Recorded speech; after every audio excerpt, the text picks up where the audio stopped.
Hello and welcome to another episode of Tips, Tricks, and Takeaways. I'm your host, John Butterworth, and we are continuing our series on Ableton.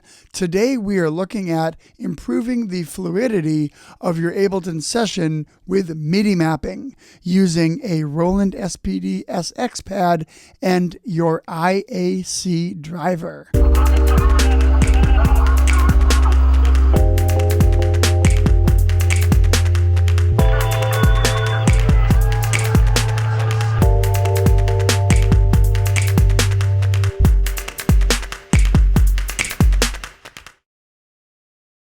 Okay, so what is an IAC driver? An IAC driver, the way I like to look at it, is it's a MIDI instrument that you don't actually have to play. So you can tell it to do certain commands and do certain things by programming MIDI notes, and Ableton will do those things for you while you actually play the drums, which is kind of nice. So the first thing I like to put in every session is a stop track. You're going to want to add a MIDI track, which is Shift-Command-T. And I like to drag that to the top. Say after a song you don't want it to keep going, you don't want two songs to flow together, you can actually tell Ableton to stop by putting in a stop track. So what we're going to do is we are going to first make sure our IAC driver is set up correctly. We're going to go Command, comma, or go to your preferences. And make sure, and this is kind of important, make sure your IAC driver is on for the output and remote for the input. Then we're going to go up to our MIDI track and we're going to say our output is our IAC driver, and then all ins for your input. Then what we're going to do is we're going to zoom in a little bit and say where we want our track to stop. Let's say right at 76. So I'm going to double click, and that gives me the option to come down here and put a MIDI note in manually. So let's just pick a note. We'll say B5, because why not? So B5 is in there now by double clicking. I'll just make it a little bigger so you can see it. And then what we're going to do is we're going to go up to our MIDI mapping and we're going to click on. And this allows you, like we talked about last episode, this allows you to map anything you want by adding MIDI notes or striking a MIDI pad or instrument. And then I'm going to click where to start. And then essentially, I'm just going to click the stop button, which we, if you remember from last time, we programmed a pad on my Roland pad to be a stop button. But we're just going to click that. And you'll see there's a very faint box around that. That means that that's selected. And then we press play. And you'll notice right there a little blip happened, which means the MIDI note fired. And we have a new assignment for the stop. So check this out. Go back to stop. And then after the song is done, it automatically stops, which means you don't have to hit a pad and you don't have to hit a space bar or anything, which is really nice. So it just automatically stops, which is fantastic. You can do this at the end of a set. You can do this if the artist wants to talk. Really, any place you need to put this stop, you can, which is super cool. And I like to rename this just so I know what it is. And then from there, you can copy and paste this at any spot you want your track to stop. So that's a really cool option. I would also recommend having a master kill switch at somewhere on your kit, just in case you get off of your tracks and it's not salvageable.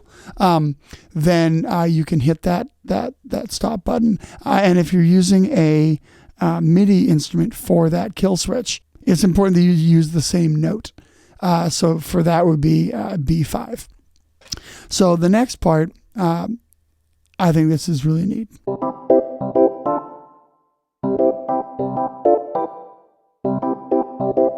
Cymbal sleeves and felts are extremely important additions to cymbal stands. Not only do the felts help the cymbal resonate and reduce impact, but the sleeve helps keep the cymbal from making metal-to-metal contact on the cymbal stand. What happens when the cymbal makes metal-to-metal contact on a cymbal stand, not only does it make a rattling noise when you hit it, But over time, when there's metal-to-metal contact, it will actually cause the cymbal to get a keyhole in it. A keyhole is when part of the cymbal actually wears down and the hole in the middle of the cymbal becomes kind of more of an oval shape, which is extremely bad for the cymbal. So make sure when you are using a cymbal on a cymbal stand that you always have a cymbal sleeve and a cymbal felt on it.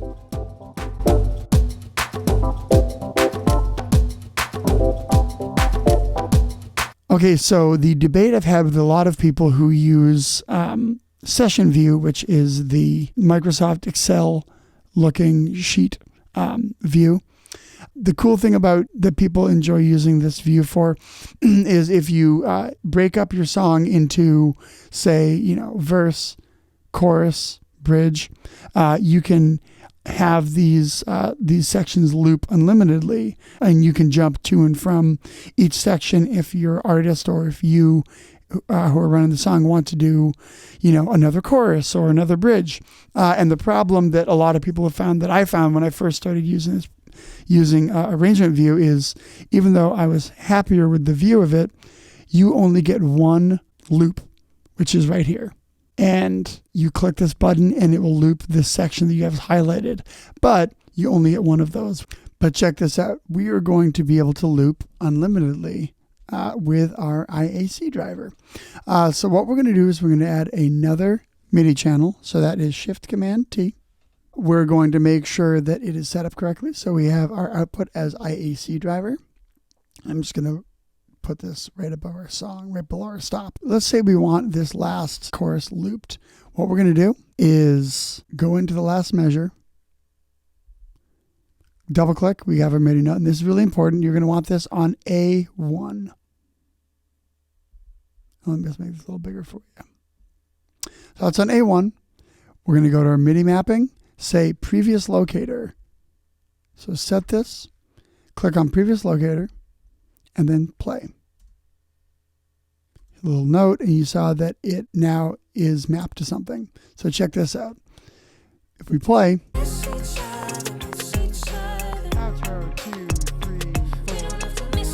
you go back to the top of the chorus. And you can do that unlimitedly until you turn the channel off. And when you turn the channel off, it keeps going.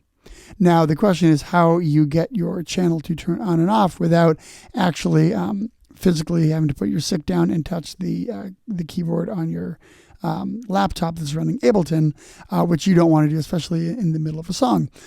So all we got to do is we go back down to our SPD-sx channel. I'm going to use the top left corner, which is G#1, as my loop on and off. So I go to MIDI mapping, click on the arm on and off, and then I'm going to hit G#1.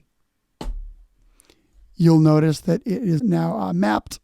So now when I hit the top left, turns it on and off, which means I can loop that section when I get to it. So now say you want to maneuver between sections of your song while you're playing, and you don't want to just use loops. You want to be able to jump from chorus to back to breakdown or to verse, whatever you want.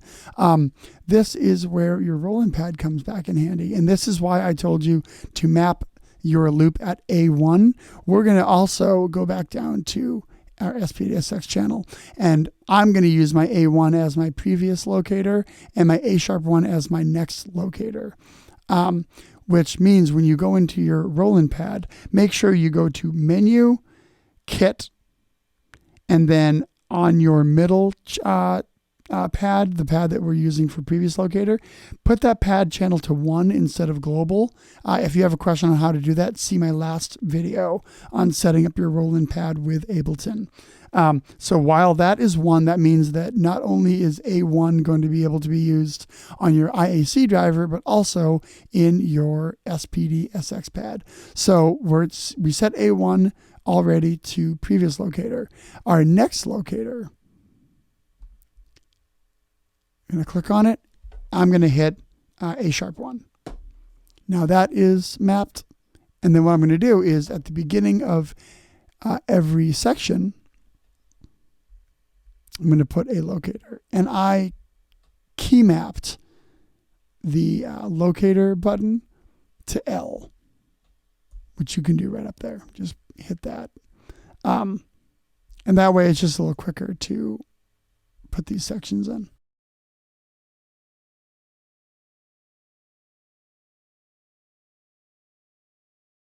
And then normally I would take away the numbers, but just for the sake of speed right now, I'm not. So check this out. If we are on, say, our last chorus, I can now, if I hit my top right, go to the outro. Or if I hit my top or my middle top, I can go back to previous sections. So say we're playing our chorus and you want to go back to the verse, you have to hit it 1, 2, 3, 4, 5 times before it hits the next downbeat. So check this out.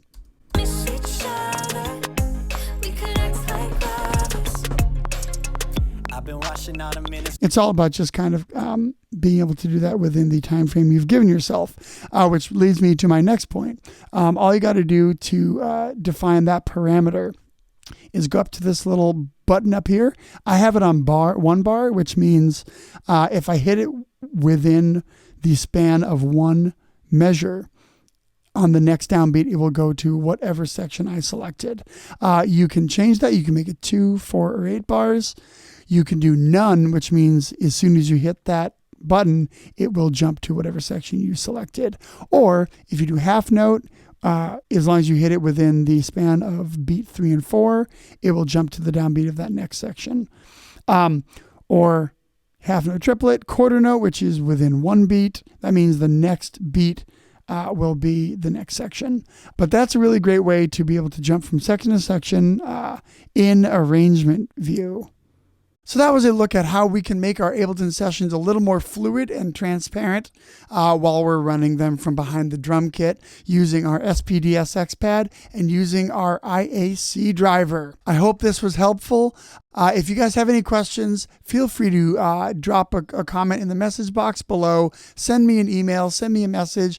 And if you want to dive into these things a little deeper, I do offer lessons both in person and via Zoom. So if you have any questions, feel free to reach out. Again, this has been Tips, Tricks, and Takeaways with John Butterworth. Have a fantastic day, and I will catch you all next time.